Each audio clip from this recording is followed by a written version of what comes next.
psychorally like hazimi show ishala mi lushidele aju ishi TV channel le rang room dak le to ngale la ring pha phong shok da le hi ka tha cho chang la ka haya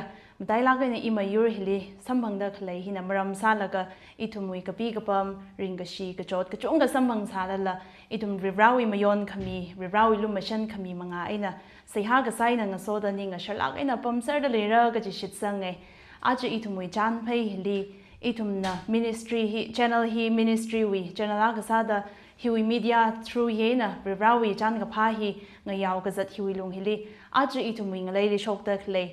rai hina maram salaga hiwi current issue hila itum address salaga chan phai sara mamanda leye arila ajla itum na hiwi maram hle te omeka chan phai sa khawai da itum wing jaili legacy oja rang rumi da leye mi ga tong na ga thai in introduce masala la thai ser da kline oja ashang ka sar he social activist ga sada aj itum tangkhul a hopeful la thai da lei lang mai da mi yur mi chat ka dai bing la thai ga itumwi shok ta khlei li kala isi tangkhul yu iwang la pong chung kha ina awi tuing na la ga itum li ning a veng ga sang ring ga pha ning khalum la sambang sak da leye hi da da ju oja sang na itumwi chan phai hi li na we atam ga sak chung kha lei la khai shok mi la ga sharu khing rum da chan phai sa ka wai rang rum mi da khlei hui bang ning ga shi phong shok da leye aju oja li kharjan sangai da khlei hi itum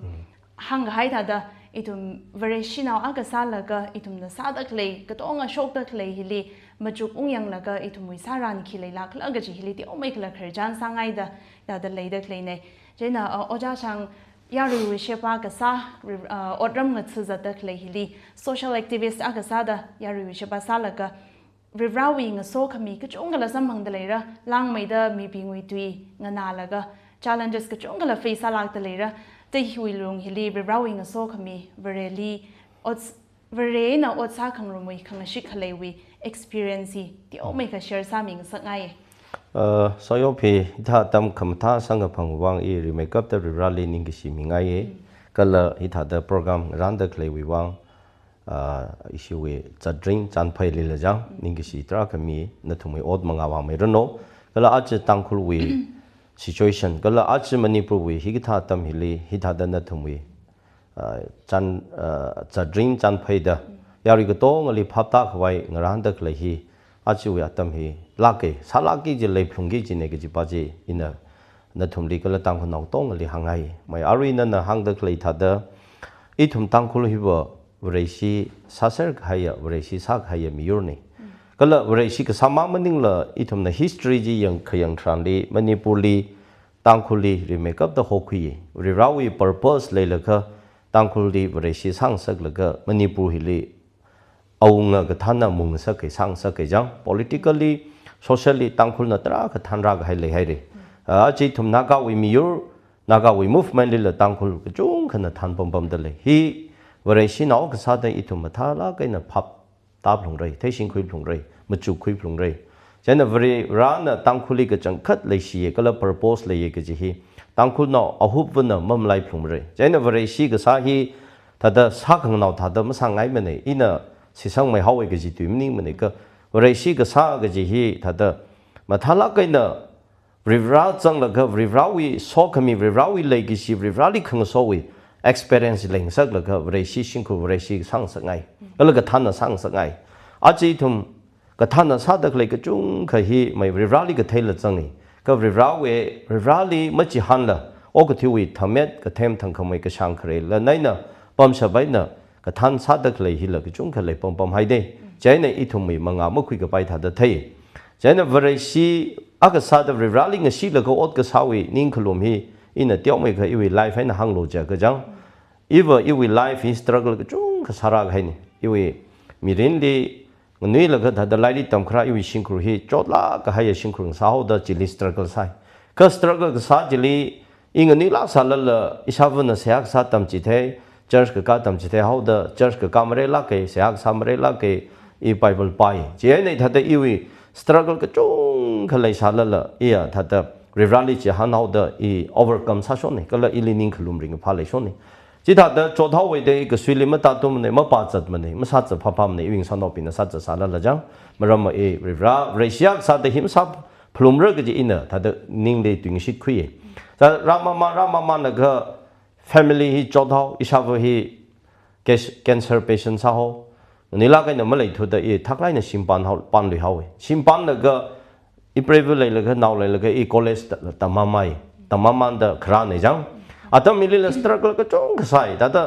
sa khra ka tong ji i wi ot nei da e thadang lan la phai hi la sa la ga sa ji jili la struggle ka chung ka samphang ni ka rivrali ina chi han la ga sia sa la ga thada ring hau da i wi targa ka tong ji rivrana thada mi hau ngchon mi hau da promote samama la ga i wi singkur life hi aje hi wi stay si li jang hi wi level hi ka shung ne ge ji ba ji khaji ina rivrali ma chi han sa ji ja i wi i aje hi thadam lai samre da i challenge sangai ha rivrali tada chi han chau la ka khrawi struggle ka chung khalai la passion lai la or challenges ka chung khalai la ji rivrana miracle ka chung ka i wi singkuli life li sami ara tada rivrana ngaweng kong ga hayam miring akhajili khangkang mi la ga osang saktele atama ko wi ka chojiwa kala struggle sa khra ji jang kala chingum ni da 50 years i wi life ring ra ga haili tada ka chung ka thread no akhara no tada challenges samphang ni ka rivrali chi han hau da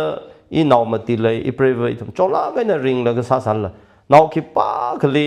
ma khum ma thai nga sap mane thala ga na da dang naw ka i wi level yang ka ka ga za ka khanang la ma lai nga sak mane je rawi so khami ko ka la yari wi sheba la tha da sa khui da sa da i wi da sheba sa ngai la ga nga ni i sa phlung ra ga ji hi sa la ga i tha da ministry samaman la ka yari wi sheba saman la ga ra la ga a ji hi tha da ra shung ni je ni ina ka thana ping or yari wi sheba sa dak le ka tongli hang ngai ba wo vare shi na sa da itum rally ma thala ga nang shit la ka jang kat ta da sheng la ga na jil le thar la ga na thar ja ri ga na rawi khang yam je testing je itum thai sing khui la ga thai khui la ga ta da itum og thui ka lo ot ka sa je khamata ya ne ga je khang yam je ma thai thura ga itum challenges ka chung ka khrali itum mi struggle khra tam le mang ning ru thu de ji rally nga shit la ga ot ma ga sa wi wang ne ka i ajai dang dang ning de le aji nei tha da ra da khla long li ili tha da tara ka lai gi shil le mak ma lai gi shil le kham ma sot ka chikal le kham sa da le ji a long li thum ot ka sa ne ka ai ki sar kla ina sa da le ran ma ya kham ya long li i chat ta khle ne da ning khlu mai ne ya chi tha da jang chat ta khle ne da na vre sia ka ji hi ka chang khat vre rawi so khami kala vre rawi touch ji we experience le la ka vre si ka sa hi na ring pa mai ka pe ke ji ba je it re make up da ji hangai okay ning shi da rivrana na so mi ot ga sa ga ji wili shet ka sang dar lai na sa da kle ji thei la ga ka chung la i tu mui bang da tam ga kui nga sa lak ta le ye ji ling ga sun na ga oja hi arina na la hangai re rivrali thei la ga ya mi la nga sa da le ye oja hi bible la tam kui ga hai oja khanai ka chung na la thei ma ka thei la jang sa la pai khal theology na khanai chi tha la ga ari hi na politics wag la ta ka chung li le involve sa da le da hili aje itum na da nga han ngai da khle hi theologian akhana politically involve ka sa pai la mi ka chung na hili doubt la le yang da itum khrajan ga sa dam je tran theologian ka sa la ka politically wa je tran politician akhana bible we bag li khara je tran hili conflict la ka chung khala le ye da hili sa pai la or ka tha da sharo khui pai ra ka ji hila da hang ning sa ngai ji ma shung la ke kala thada mi ping na la ji nga thing ngai la ke kha pastor sa la ga evangelist sa la ga pa ha sok tak le ka to nga hila ribrawi se ba sa ni kala ya ru ni se ba sa ni ana chatak le ji la ya ru ping ji li mi ping li rali ma ga thai ping ji li ho khui khawai thai khawai kala vare si sa la ma shung da ma khringa mi ping ji li ma shung da ring khwai wang a ji we a we di ji ni ji ta ka mai na politician government na khali chang la ka or politician na ka sa la ka social worker ka sa la ka sa dak la hi yari otam khang chini yari we otam khang chi ga ji ma maning la hi la ri raw otam khang chini jaina yari we otam khang chi hi ri rali ma ga thai ping ne otam khang chi chran li tra ka transparency ma khle accountability ma khle le ji wang ni to mi society hi corruption na pui ga hai corrupted sa ga hai ma sa ga hai ne ge ji ba je i thar lai na hangai mai I will life in a new look at the evil. Pao Hag Shok, Millie preaching Saga Sahi in a class 3, 4, 5 li, crusade Kata Wazang, Church Li Wazang Laga, tang khu wi thui ka phau preacher ping jang doctor to shem long na ukrulia tama khali thum ni sai khang tai te ka phau ping chung khana ta da church li lecture sa ji ina ka hau na ji jang chai na I pau ha shokra da decision ji khui la ga I ta da theologian tam la ga chingkum thara si ka I ministry sai ministry hi ta da sa la ga pam chung ga li sa la ga iram li ai national ping shem plung ra da Infali unga pam damle Ifali pam la iram le ina Peace Academy da class 1 to 6 he skula ka ungling kai ministry wi jele ayar wi oja ka chung ka ung hai la ga ta ministry sa la ga Sunday school hi leng sap lung da atam jele iram national government wi school hi para ta thi ga hai ta defense how da national ka hi iram le ma lai sa ji jang Sunday school ma lai thu jan hai school ma khlai ma sa pai me da iram khuling che khui la ga government with school khu with school ji in a hiding in a lease in a salaga Peace Academy the ungling ka ji ne then at 6 years it had run ung salaga principal pasang laga in a ministry had the head of ji with chairman salaga area le school hi wi wang khang tai te re sang khawai ka sa ji le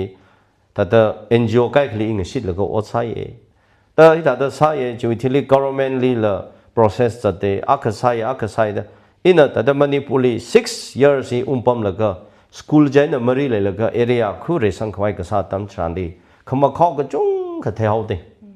kala ithum na ka teo ka ki ka samilo da ari we recognize sa khwa wang la o khang tai po ka za tam jile tada phaisa he demand sa ho de tarka sa ho de je or politician pingli minister MLA pingli ka jing tha ka hi samilo ja tam le la je thada ra ho de je phaisa ma mi thu da ma sa mi ngai thu ka khami pingli bo sa mi hao what ji sang mi lo ja ka ithum na anama mi thu da ma sang mi thu athum le ba sang mi hao struggle ji lung ji le hi da de na school ji ran ung sa da le ka ukru wi district council wi rot mara la ka na khon cha la ka na ma kholai na le sai oja ningam na CEO sa da le ka ji mangali oja ram thar na sa sai ara maun ji thile oja ningam hiwa ra mara ji le ani na choye ge jim nim ko ka department alung ji le ta da katra ka controversial le sai jili ithum la rajang laga council oja recruit ka sawi matang jili ka sa jili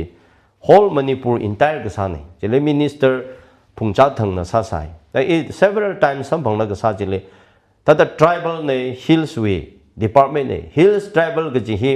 very shipping with department ne dal hi mai te no ma jang ma ne dal jili akhwa ka sa ka tong minister ka sa ka tong district ka tong we CEO commissioner hilavre si sa ne dal jang RPC longkunga long na principal secretary sa da director we na laga chang khyang ji le khama khau tara khama sung hi ra the hau te jaina khang te te in nga so laga da department kai kha mai te no MLA kai minister approach ka sa tran le tara ka the hau ji le ina iram le hydro project ka khuyung de manere da wi troi na jang da ji da khjang sla ka hai le ina ji da ung chang laga ratio wi ki ka sa la government we process unga sa tam hili tada Manipur we khama khaw hi tada iwi ningli maring phalak thu de as ta hi tha kha mara nau ping ka cham nau ping ma khlei ping wa ka tha do thiu ra kam khung sak ngai thum ping tada ning thalai na hi sa sang ngai yari odom sing hai ping hi tha plung haw la ta sai na the more shipping na mai te nau ping na phamatam da sa la at least itum naga we politician pin tribal we race politician pin wo khamasung ka tyaw sang yi sai da iwi ning litra ka ji hi ikhla da argument sa ho challenging sa ho jena tha da sa la ga oja ramani mui wa na awi khircha na ka ina phaning khung da la jang ina khanga ha ni a hi ukrole 1991 92 93 hi DC sa sai adam jili tum TKS we volunteer sa da panglai na ka tam jili khanau da ina khanga ha ni jena hi wa nau da ni jena ojana ukrole DC ka sa hi kum kya kla jan as I ko mati phanga pam go pai ne ka kum khani tang khai 1993 we April cha thawe da jang khiwai na cha thaw kla jena atam jili district council we oja thumra da tharu recruit sai ji ka sa atam jili IS akhana interview khuilaga ari we khika fit ka sa ping ji le jang pass ka sa ka to ngai ji ngatai da akhle khai ni khakai khaji qualified ma sa tu ji dal jena ji da sa laga ra na qualified ka sa ping ji order mi haurer da ka sa tam ji le ami ma hang ge ithumi ji atam ji le politician MLA ping na jang ara qualified ma ga sa jili test exam test jili are we ke ka pass ma sa thu ji ping jili hi sang lo da ra hau ji chen ana ji ma sang thu ji ji ma sang ji wa na ali ngala da ta phar chang sa hau we ge ji ana hang ra sa de da ji thai le ga ji la kha khang te tra kha lai fu go ta da secretary da long li manipur with department a long li kham khau hi tra kha ra the ga hai ne i wi ning de hi ba i thum hi da da mok thui pai ma ra ka la hi ki pa na ki ka hang ro ki pa na ki hang ro ra i ta da no wi ma nga li i thum kham shung ge tyo kha wa ngai ka lo sa ngai hi ma shung so ngai da i wi ning li clip ra sa ho te ji wen da da i seba saman ra la ka ai manipur hi i thum state hi ok thui da klein a chen na tang ho lim nim khani thot i thum in nong ra ra kya ka sok ra da le da i thum hi tha song hai ka i thum rei sila ka sawi ka khla lam lai ma nei ka la i thum mak lai ping ka cham nau ping i tha da chot la ka na ka chat ka ping wo ot pam lam sam phang mer i thum ot la ka lam sa khui the mer mar ma phaisa ma lai thu da phaisa khlai wi sing khur ping wo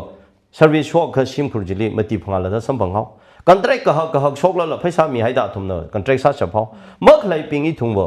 lai ri ka chung ka tam khui la upai ma lai thu jang hi wi ka sa ka chung lai la ga no i manipur li ka pam ka phra nawa khane ga la i wi right la lai ka ji ka to ra the ga hai tam ji thran di oja rv min thing ling so sai oja arthur aya jong thang jang maung sa tue re athum ling so la ga oja ri sang le lang so la athum lai sila kai na sami angala yoga sa jaina oja ri range hoprang oja makan mi oja awo san re halong hi tada athum li khrchan ji sa cha la ga i huna ga athum mi seba la sa la ga jang tada very elder prayer tada athum forum ma khlai jili na tada secretary jang sa mi la ga kum phanga si ka hi mathala kai na thum pha jang rum sa sa ka sa tam jili iwi ning li tada akha tada fil rak sa ai da jain every rally sa sa la ra i me ya mi ka ya ri seba sa ke kala mashun hi ka tyo ka sa ke da i jili decision ji jang khui la ga ari tada jiwi activity sa da la evolve za da le jang then ari manipur state hi kham khau na ku kai ne tada ji asam na na jiwi ka tyo ka point li na na ra sa ka in na tada point khani thum directly ma hang la jang i thumi shok tak le hi le le dak alung ji ba ji i pan ngai jaina i wi life ji thad i sia sa la ka i theologian ak sa sa la la kala in la khre la mani ne i wi mangali theologian ka kala minister sa khai la le jang na ga nau ping kala da pastor sa sa la politics li ka jang politics sang sam ga na pastor ka sa la bureaucrat sa la ka pastor ung sa ga hai la jang re raw calling a tissue da atam ji we tissue da tra ka shok ka phai le ka phai le jaina i even manipur situation hi le compel sa la ga jang i atam hi khuna ga pang da le la ga ari thum chingkum system ma karang la atam huna ka khlai hi le e thada kham shung je tyaw ka yar wi sheba sanga ye da jili decision ra khui la ga thada ra chang ga hai ni okay ning shi thada mi ka chung kan da phap ma ta la thai ngai la ina lai ga sa ji la e thada odram ga thobai la ma chwa lam mo chang ga je hi rational ka sa da rawi tu tam khui la or secularly or ka chung ga thai hui sa la nga shik la ga ot sa ba ye ga ji hi la i thum la hapta nga sak e ring phai da ari jili ka hang jila zang hai da ara itum yaru rin na church la khani ni li yang khawa je tran kho khala ma sa thai mne itu yur hiang da dharmarin wi la yaru lin la kai ka zam la ga ishi dai lai na tang khul jaw se da hi da le da klei li da kho ka sa khyaw se je kha ba hi re mai thui da ki ba na hopok rak la itum wi saran ki le do ga je jila da share sa ming sang ai isi varai si we ka thana ping hi pora fili chat ka haya kra orden sa ka haya kala ithong mi church li pastor sa ka hai association li leader sa ka hai ping hi bol sala kaina thada varai si we odhi sang sangai prophetic voice le la kala sangai kha ithum mi hi social laina manat ka phulaga social pahina influence sa mai ka hai thada varai si we voice pa hi downfall sa gai thad la thei ka chang khat wa cha la ka bible week tong a khajai thum khiang li la thad ithum mi social line church yang hi wang room la ka thad cha te la government a kham le kha ma le pai la cha la ka la government le sal pam pam la che ai na government ji ra la ka ithum mi ri ra wi pau ha ka shok ri ra na thau nyau khami pau ka cha da maran ping ji le sa pam pam mai da la khamaran je na jiwa tamwe awunga government ga thana pingji ngsit la kaina masit la kaina athum je thada chat ngru mai de la je jang Solomon we David we Krajanji tada itum na khayang tamli atumli maran ping na rak hang hi ji maran ping ji thil rawi odom khung chinda chabak sab ran na thawnya ga thong nyom mi ga bing da ji jena tada hi thara ji kala Moses na odrak sa tam ji lila ji tada politically socially chang ai jel jang ali ran na paroli tada wahang lok ja tam ji li as iwa hi da na san kham sui ji hi tada nga phitlo or ja da sa lo hi ga ja tam ji li kala tada Aaron na la jang tada ji we roll ka khui ka tong ji pom sha ba ji wa miracle ji or ran sa khang sak nei da ka ji we process ji li wa government je na kala social we leader ping ai na religion we leader ping hing sun nei la mak si te ji da ji mang si kham sa pai nei da ja na atama khli thumi ari chat ma mang hai re oja Arthur Long oja Ri Chang Long oja RV Min Thing Long oja muiwa ari ring da athum hi wo yawi we ka than sa sa la Bible we background hi ma talai na lei de la thuma cha la ga chung ga jang hi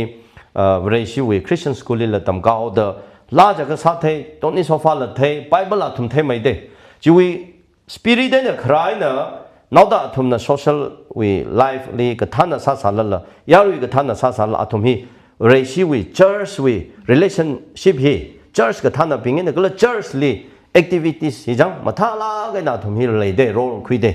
da ji ka phak lei de kha ari hon I thum ya tung I thum mi thot deliver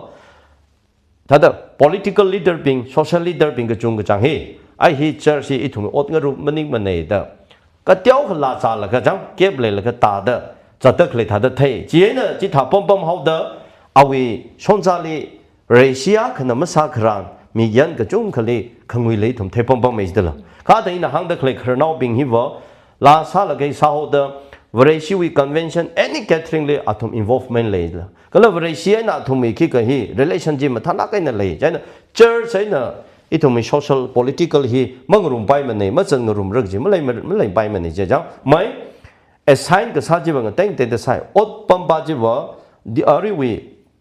ot seba ka sa odam khang chi ji wa nga te da ji we party bang lai sam rai pastor we oda ka ji wa social leader political leader mi chama khno ma sa pai la ji ba ji bo kho vare sinau ak sa da activities deliver itu ma chang pai ma nei mangrum pai nei ji ma lai la ji ba ma khai la jang the ji example khai thui ai kho ari thum ma chuk se church li income mung da khle ga tong he ga che ne khung to lob ga sa ping na tais ka da la jang political social leader ping na tais khami da la church sem ga tam li khipa wili itum contribution po cha jang association with program li khipa wili po cha the government is in a cross that means it relates to government or social political itumwe leader being relates sa so ne is da jang jimma chang kham sa pai ne da for example church ne jaw hiwa government le government jin da decision khule or ma ka pha ping jin na re shi ma khane pin ra la kha khu ji sa khai hai kha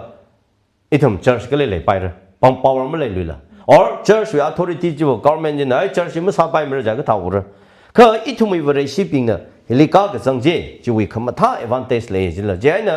vare shi na wa na la I la vare shi shin khuli phra ha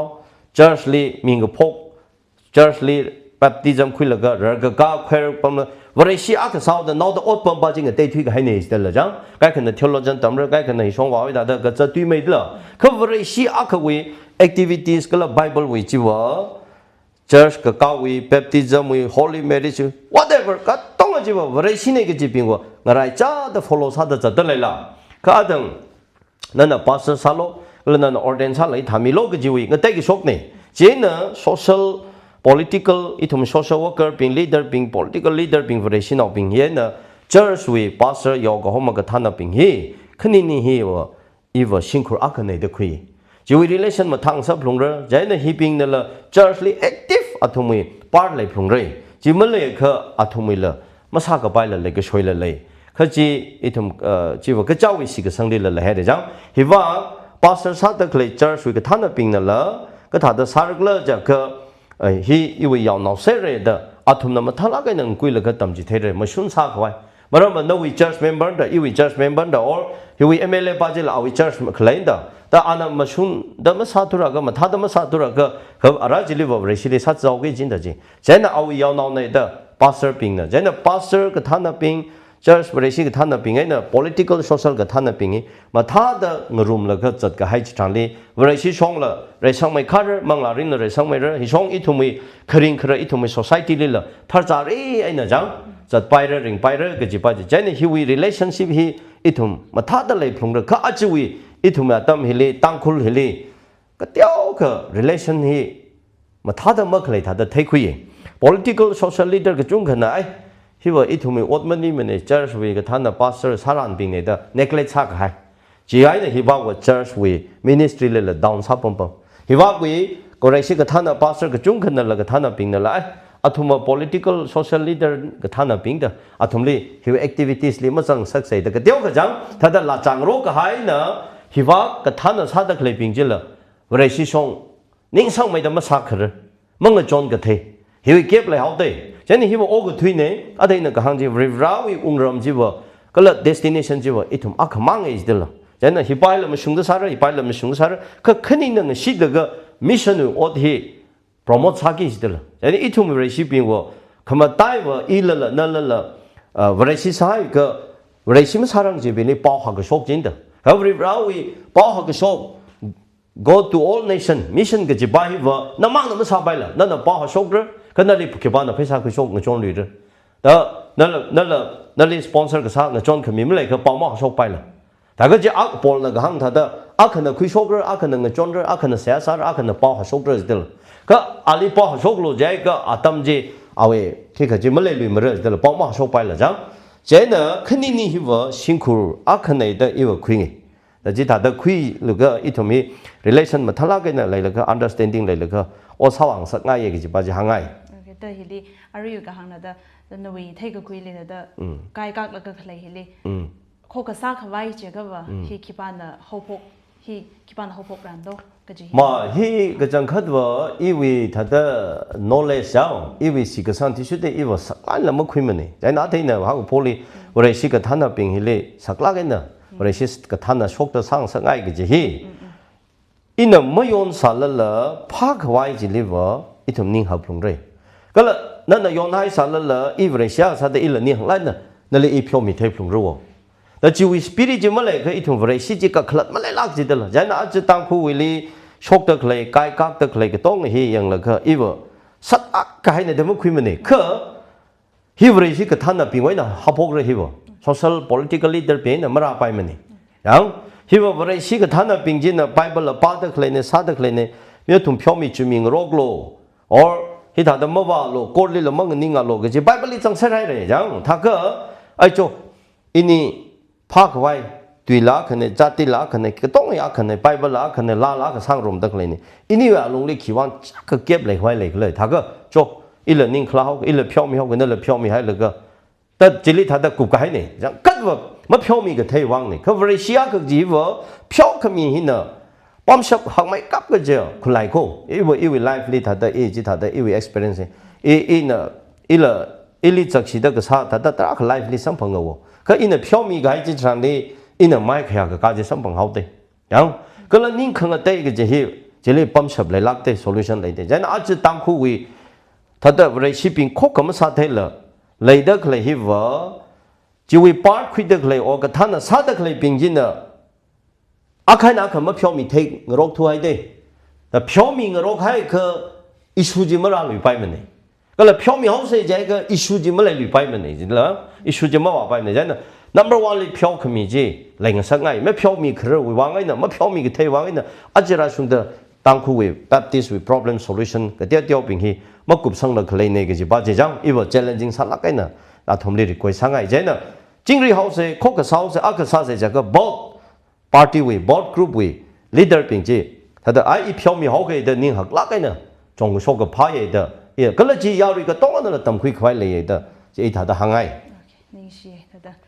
chỉ là mình này cái đó người cái thấy cái đó mà sao cái gì ở đây thùng ngân khui lên cái là chỉ là sa sập cái vai với băng sập chỉ là xăm cái phẳng sa lạc rồi đó ở đây issue này đó ở đây thùng sốc đó cái này là tiểu mấy cái là lối đằng hắn lối xịt ngay vậy ở đây thùng đằng ở đây cái rai ima yuri mà tại là cái này yang cái shaping này thì đó hợp khăn là cái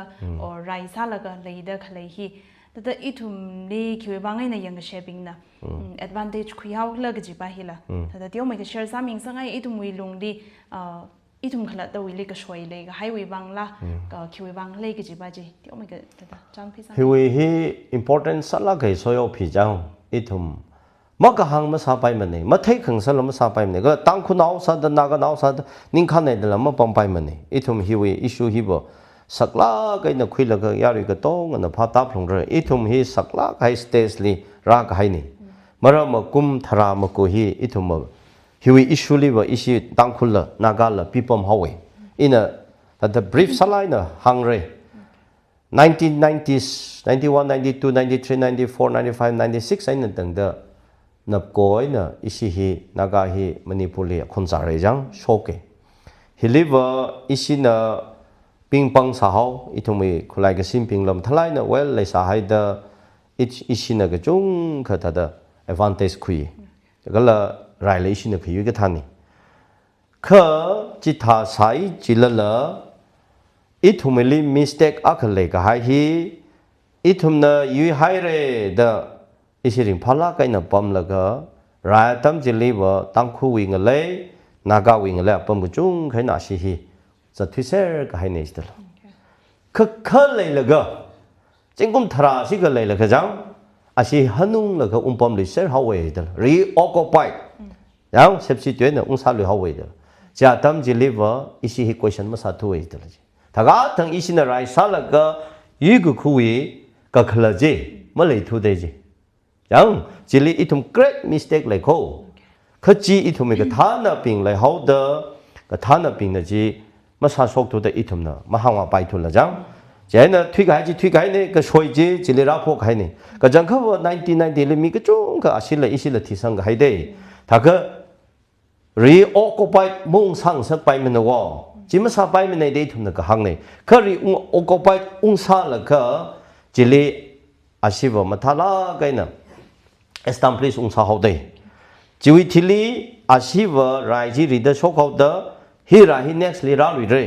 maram ithumi apamaning mane isiwa hi wing le wa khwa wa ning ne asina khwa ne thang kha ithum li ka sam lui phlong re ka ji hi phap ta chau la ga asiwi no mai ga sing group la politician li ga cha ping la share so li ga cha ping la coordinate mathala ga na sa la ga athuma chingkum makuwi mangali plan hi sala la otsawa gaide ari la athumi mir hiwa athumi common issue khraje tranle athumi opposition mangawa mane party le politically jang ke le athuma ngarum da decision khul ga chatel isiwa always opposition party ngawa hode jena decision ma khui khro jena athang re occupy ung sa khang sak jiwi isi a jiwi ga jot ne ji mistake ne ga khniali jiwi thili isiwa rahi ku bhai re da ning sang sang ai na jang ta da ke khama phaning la sakta ma khui lui la ka sai ka da pam la ka mai isi we movement na ka le chi li ta da focus sa la ga jang ithumi pam thi ho asiwa athang asili re da rai ji ra sa ho da thang kha rai ra lui re jene isi na hi advantage quick wai sa ra ga ji well preparation sa la ga ra ho de ji we preparation ji khulai ma maning mu ko every field we na rak ha ko department adu ada nomai ga sing wila thum ma tai sang sa khau phaisa ga tha da sar chi ra politics ping la ke kha sa la ga tha da mla ma tai sang ra ga ji hi sama ra hau chi ra la ga hi nomai ga sing wi nomai rai ka mang le ma wa pai ma nei census hi la population hi la kha de hi ga tha ya thum ma tha la ga na wa hau ji example wa yang la ithum 19 Chala ka 81 we census ji 2011 we 1 week ra tam liver athuma 100% jam sa ho isi wa le sal de ho de jane mla masing thar ka thum lai ga sa ji thara ka sung ho ithum na thara le pam jang kampopi district li mla ka thum sit khle hi isina ga wa akhla ma khwir jang la ka tenopal kendra hi more hi under the constituency of tenopal de jane tenopal hi isi na mla sak sa je asina war themla kaina chila ra khili ho chandel hi la isi na mla naga na ka je asina tamma khara sa lui ho te hi ka tong hi athuma ji we ki ka movement na police na sa ho isi na hi wa ta da ngay rong da ta ning khan này da cái bom ta da bom thì họ chỉ vì advantage cái hở cái achi hi atom rap khi cái này number 2 li atom we su hi 2008 li agreement ra sa là cái jang 2003 li khi cái sa là cái ai đuôi na implement hấp học đây su ra le cái hai cái gì hi atom we powerful mechanism mà cái instrument à cái sát thủy cái đó là gì chỉ bảo thằng free ấy nè hiện nay là thùng hi ốt sắp bài chặt bài hao recruit sắp bài kick sắp bài ishi liver cái thing lại hao ishi vợ game là một số pha bài tu manipuli ceasefire gì là game à cái này officially recognized mà sao mà đây mà nhà mà đây gì chẳng khác ishi vợ game thà đó mà đi lấy cái sao gì yang la chỉ là advantage cái hậu cái cô chỉ à cái tu cô gì à đồng quan hàng ngày 3 li cái thà đó rắc là cái atamak li ishi na chief minister sa sai là cái IPS IAS da ishi kharnau pinga tam liwo khalai sai dal kha ithumi thought ithumi amanga hiliwo ari we thought hiliwo secretariat li on sa dak lai ka tong manipur with department ka tong li percentage hi asina chungai khar cha dau de secretariat li athumi 90% de ithumi 10% ma kam de hi we advantage ka tong hi athum na khwi thui ka ha ya kha jang generally we police we akwa department home department hi asina serel aina atung na chingta sung da sing hau de secretary la chi tha de hi we advantage ka ha ka ithumi politician ping ithumi social leader ping hina hi pa hi wa calculate ma sa thu de jili ichi hi tha da ithum hi rashoi ka haini ji generally to athumi MLA ami ma hang ge thui ga tamli kai khawa kan thui re lai ga sa ping hina pangla ga na shiwi vang da athuma mang samla ocha de ra la ga ajai tha da ra ga shok nei la kha isi wa thang isi we failure ji ga thak la ja ga 90s atam jile ni wan jile ra shok hai dem ta kha kai na isi na teo kha jile advantage khui la yu hai re kha 2000 we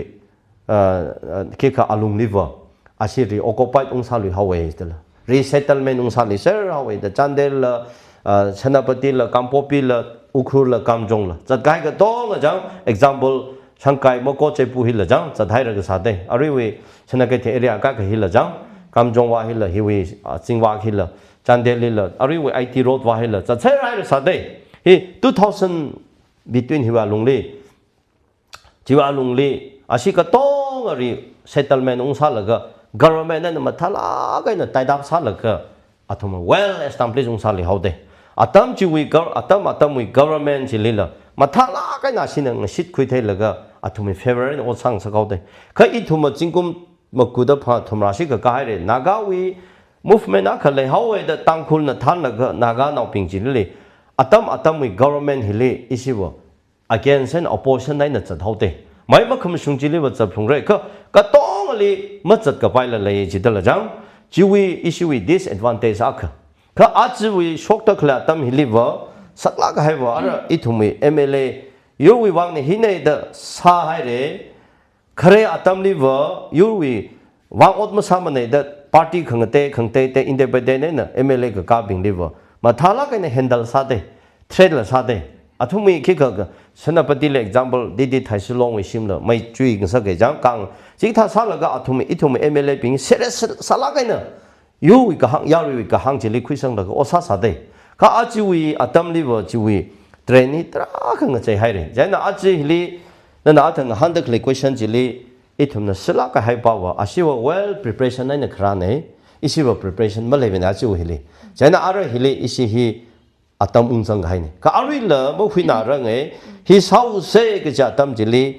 hi sa wa khwai than wa khwai issue will right platform right organization he ari malai chidal for example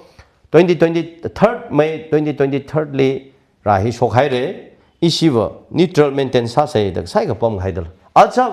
neutral maintain ji sa salala amingli sa sal alung liver issue la preparation la gidal marama akhama issue li phung ra ka ji ithuma thai dala ka ithuma apex body sa dak la nagaw apex body aming hama hangai mane tangkhu we apex body aming ma hangai mane athumna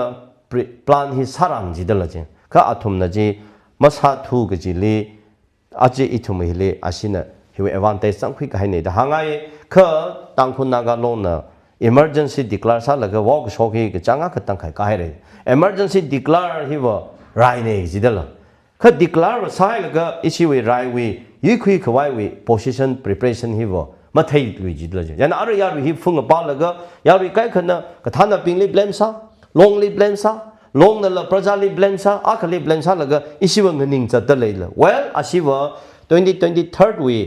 sa da khle ji continuation is dal continuation sau the roadmap aka chingli ka sau the formula ma kai lag la rasum da le jin jaina siwa ka sa cha la ma wat mar kala siwa ma chak ping ji la ma wat mar jaina ma nga chi lag la sa da le ji wi tung li central government li ma thala ka na sit khui la ka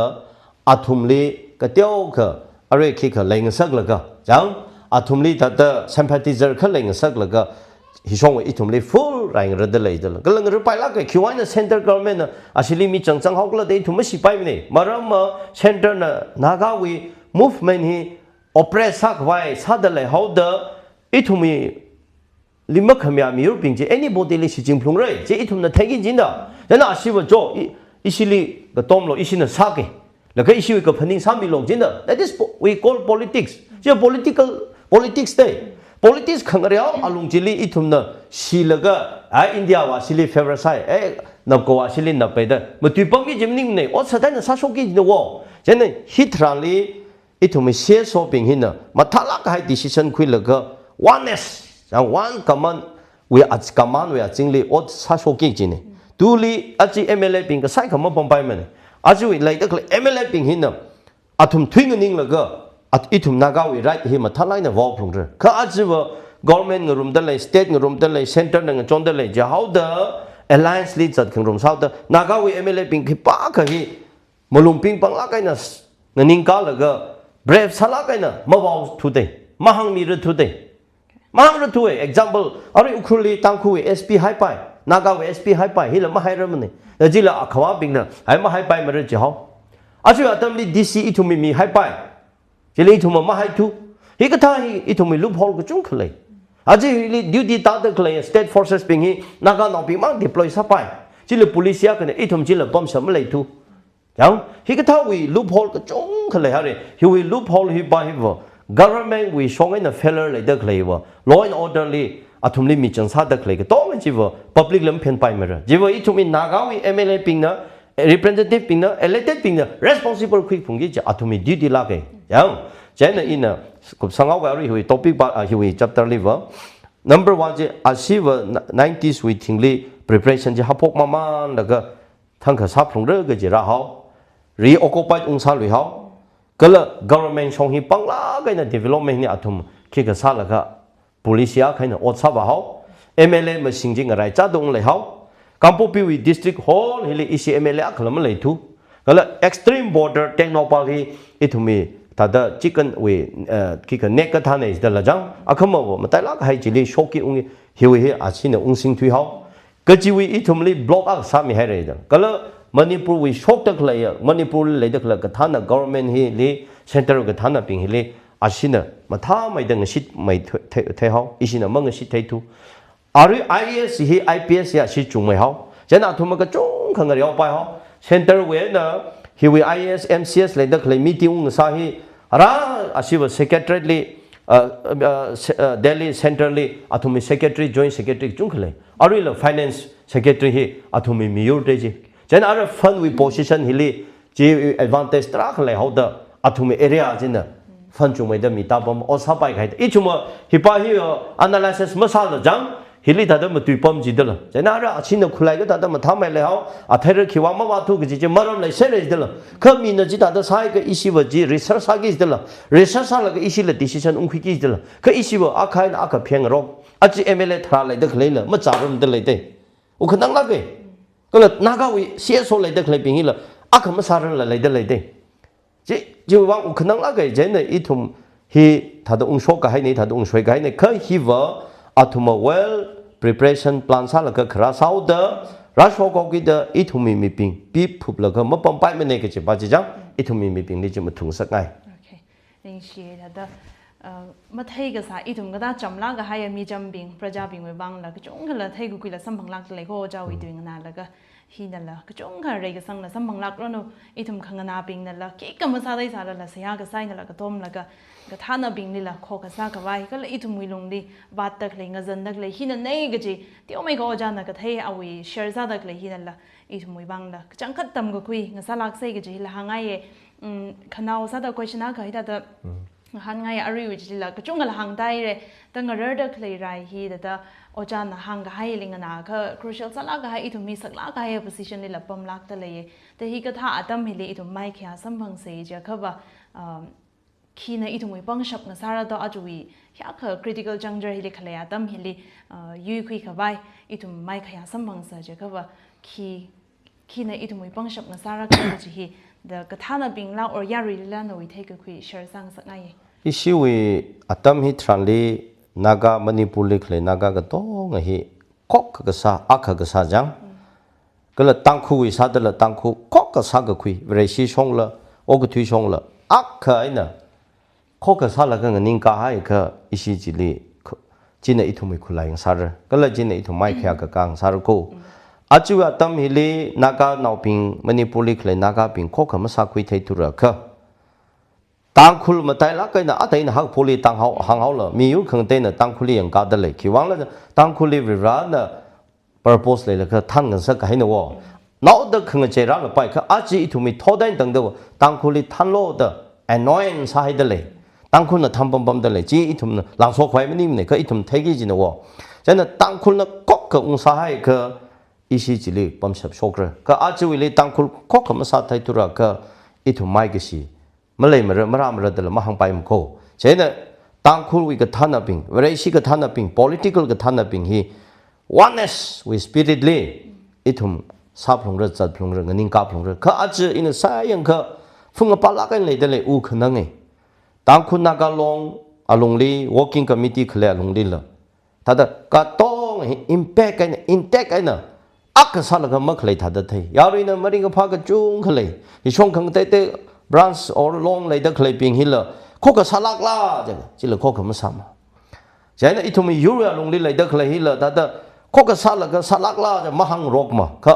uglung li ka jawi ka phaning le nga tai da chatale ka aji wi liver itum hi khama chi hai re rawi mangali yon hai re da ka tong hanung la ka akha khu hi ituma jining chang jaina itumi apex body na la jima thala ka na leng sanga ye ka khania li MLA ka thum tangkhu sa da lei dak le tangkhu context li jang kok ka sa da chang sangai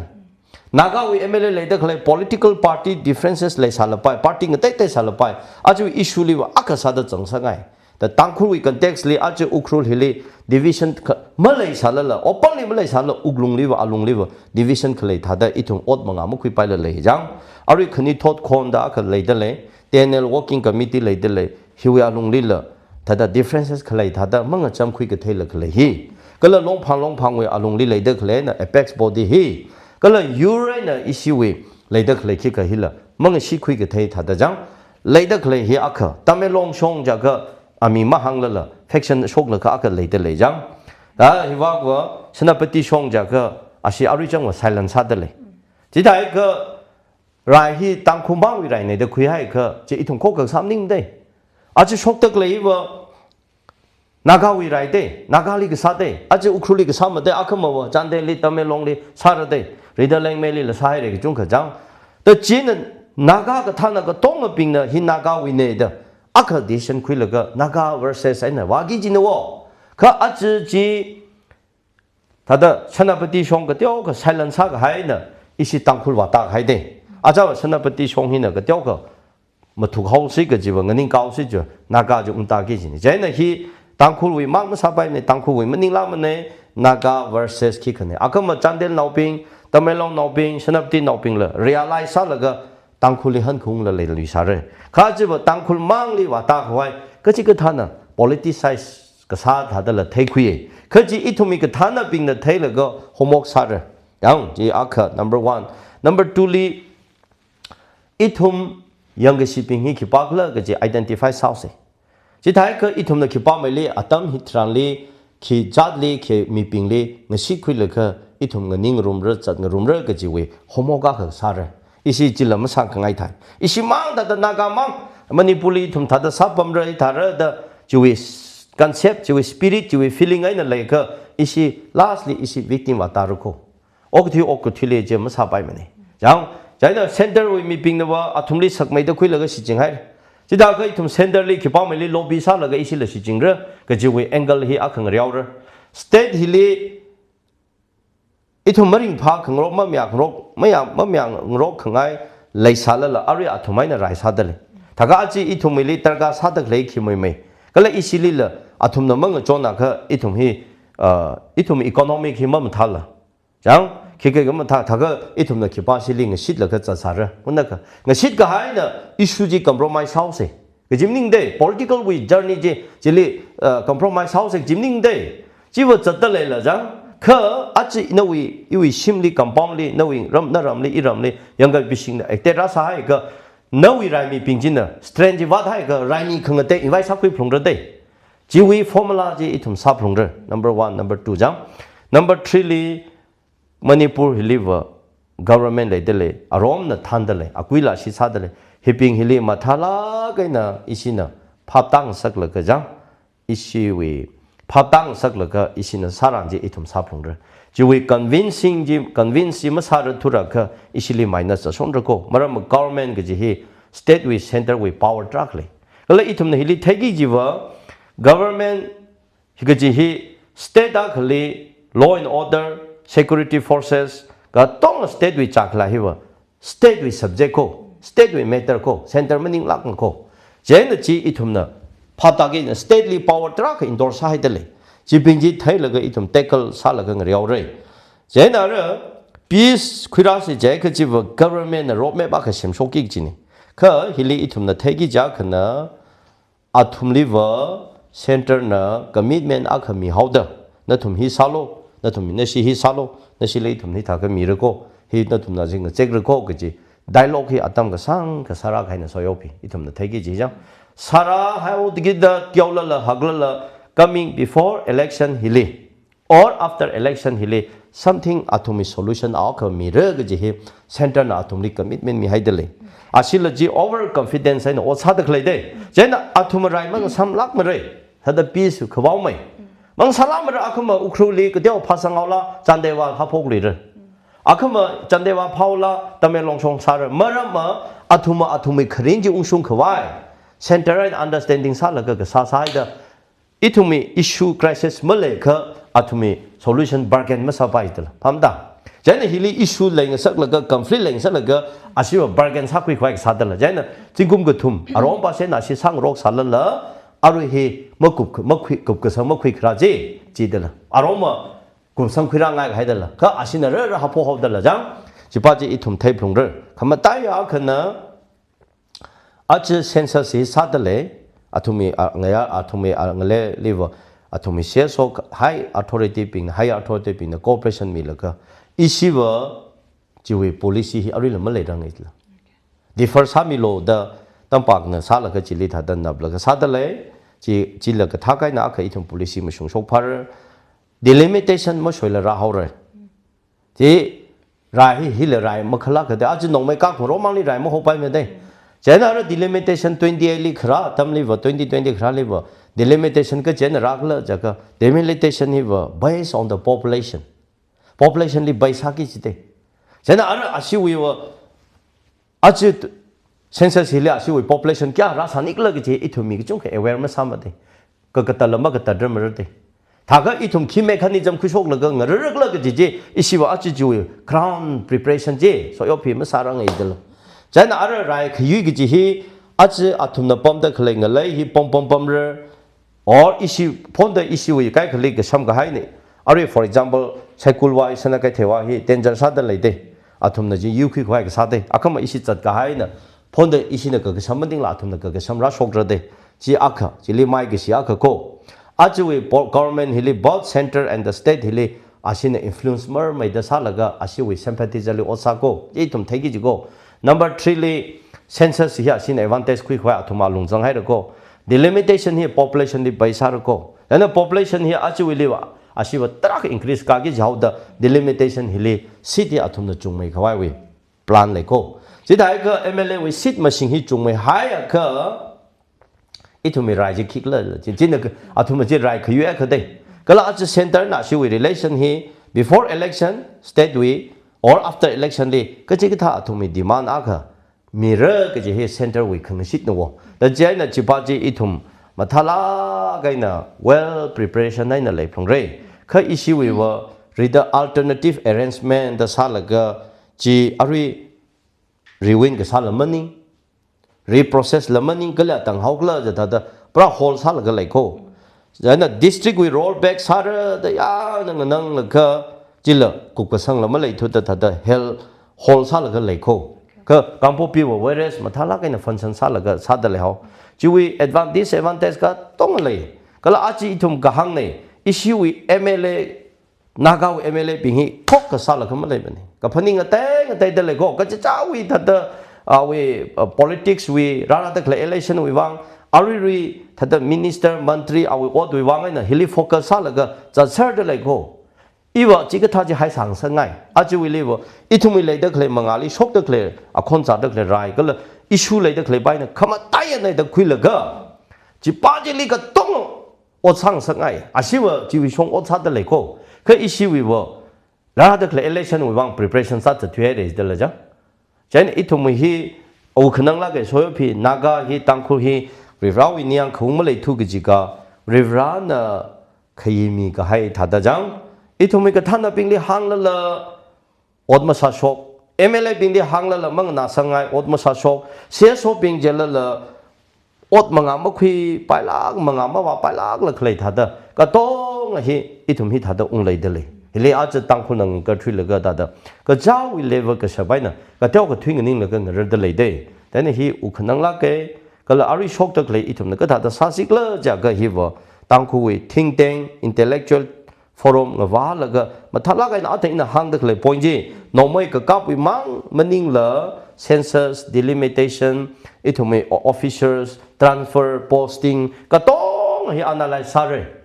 cái là ít thùng cái thằng đó xong phụ chỉ cái lịch sử cái chuyện này ra cái chuyện này ung rồi center lịch cái bao mấy linh cái shit rồi center lịch ít thùng mang cái bao mấy nằm tùy mi rồi người mi rồi state lịch cái bao mấy linh học khui rồi người học khui rồi cái gì mà thà là cái này yak cái chắc là cái mà sao cái ít shit cho được cô mai shit được cô ít gì ta hàng ngày okay nên shit là cái đó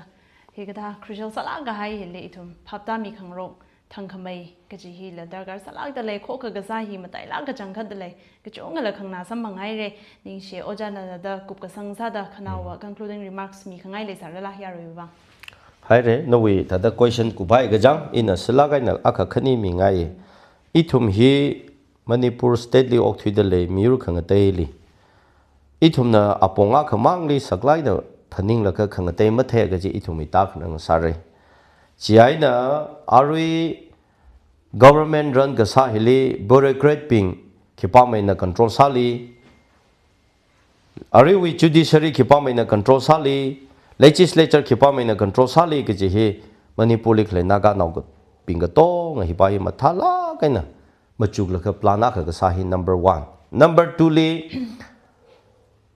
CSO ping la ka thana ping la elected ping la ka teo ka cái đó ping pong này đó ở sang sang ngày mà ra mà thuy cái tâm lý IRB police MR recruit sai 2-3 years back hili whole Tamelong Kamjong Ukhrul district ngarum lala Kampopi district we na recruit ka sa mi ping na chung mai hau te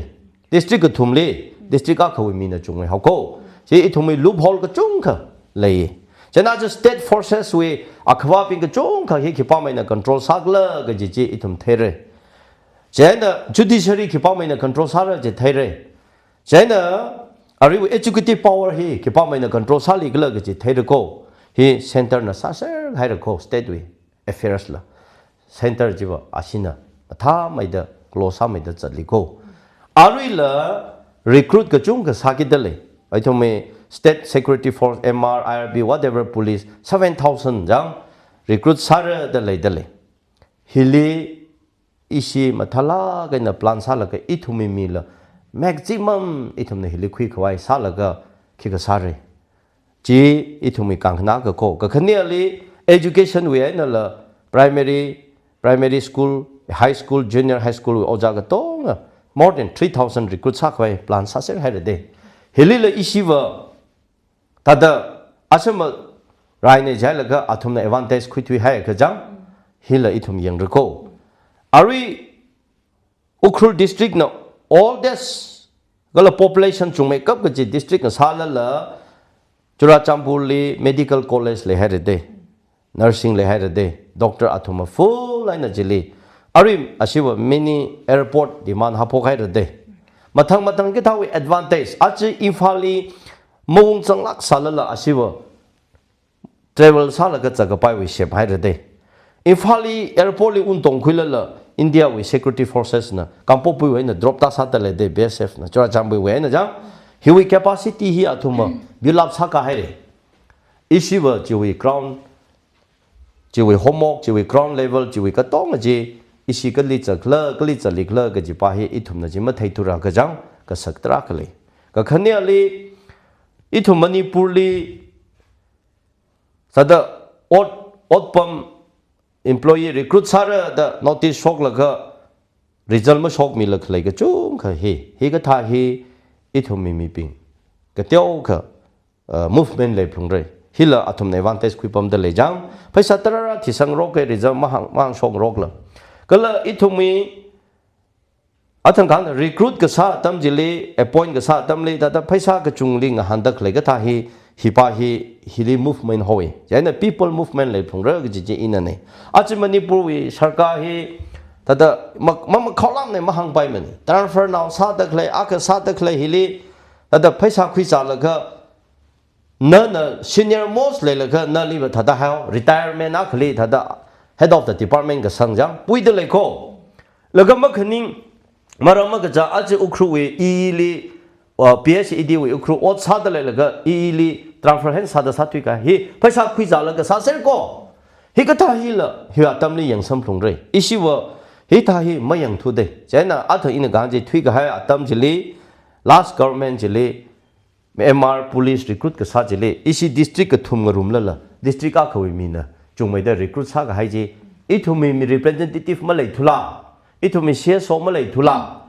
ach government na sa da khle wa da khle fund ung da khle khushok da khle fund ju hota da khle program sang da khle development we ot ka tong hi ithumi CSO ping post mortem sa phung re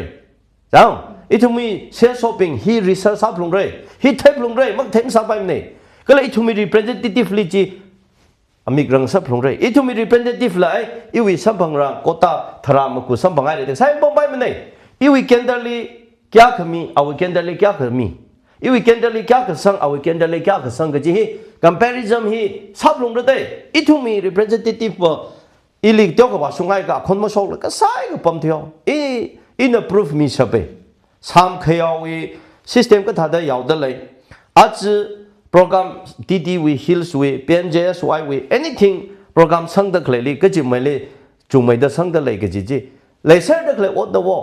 kala budget ung da khlai ji le khi district mai le chumai da mi ta da lai ka ji thai ser ga da wo hi in da da ach we tan cha khwi la ga jang ithumi mi ping hi hili mamu da lai hili mi ma rak la lai fi jaina hi ka thai la mi ra khwai sa se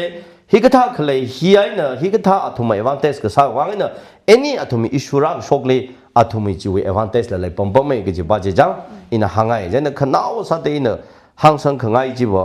tang khul wi bre si ping la ko ka sa ho se long lai da khlai se so ping la tha da ko ka sa tha da thai la ga alung liver kai kak la ga lai da lai ina chang thai ga hai ne jang jim sang sa ngai mane nagawi se so ping la akha sa la ga ning sa ngai nagawi MLA ping akha sa la ning sa ngai ithumi yurwi thanda khle ping la mathala ka na machuk la ga strong decision khui la ga one destination jile ngarum da public ai na changrum la ga ithumai ma si khawai preparation ka sa isum na step ka khui ji issue wi wang kang khana thang khamai nga sa ra ga ji ba ji jang thui ga tam jile hi ga tha public wi movement public wi wishes public the ning ga chang hi yurnala mangna sang khami ma thai khami thada ga sai na rush hoi ga hai ithum le ga chung ga le people's we voice hi yuri ga thana ping na la attention lai phlung re yang kala yuri ga thana ping ma thalak ma shung lak ina decision khui thai phlung re 제는 그 타나 그 사지 리발리 넘버 1 테일러가 그 타나 상상ngay 그 타나 그 지히 세아 그 타나 살라가 상상ngay 나 타나 그 지히 머순 머퀴 테일러가 그 타나 상상ngay 그 타나 그 지히 저 파파 사이 파파 망 파파 다들 저 파파 그 지미 빙리 그 타나 상상ngay 만니 양그 정가 리발리 세아 살라가 our lively cái chẳng cất testing lại cái hai rivalry commitment conviction lại cái hai mi ping jili itu mi long ping runo political ping runo cái thằng cái tông hi chỉ cái thằng mi lại cái thằng nó sang sang ngay tại cái ở thằng ini nè cái cái hai nè nè han cái question in cái tiêu cái han cái issue cái tông là bao hi itu cái thằng nó ping hi focus sa rồi cái ở chỉ với han được lại cái tiêu issue hiva lại được lại ping hi itu mi cái thằng nó ping hi chỉ xong ba li vào sắc tâm mất khuya lại na cái mang li one way li focus là cái chất đặc lấy hiện na miur khang cái tên na itum li nai san hai re advantage ra khuyê re miur cái gì itum nạp cổ mang mình này arom pa xin là chỉ vì advantage ra cái itum li advance sa là cái chất thuê re hi itum aware sa phun re cái là chỉ nạp cổ na và thala cái na sire jang đặc lấy hi bo center with support khuyê là cái atumui well preparation sa là cái mathang jang ra đặc lấy ko issue vật chỉ vì preparation chỉ mất lại mà đó certainly khuyết tắc đi ra số sai đó ari issue is state kick là itu mới roadmap kick là cái là issue nó ari khi sa được là cái gì ya rồi đi là clarity mất lại rồi mình này là clarify mà sa rồi mình này là ta cái itu cái ta đó rai yu rồi cái ta itu mình nín cao rồi chế đó chỉ mất lại itu đó ari ya rồi phương không ba hậu đó phương không ba thằng này ác mà khó không sa bài cái đó khó cái sa sai cái mà phương không ba cái strong decision clear decision clear vision, clear roadmap à cái lấy phụng rơ cái gì bao giờ,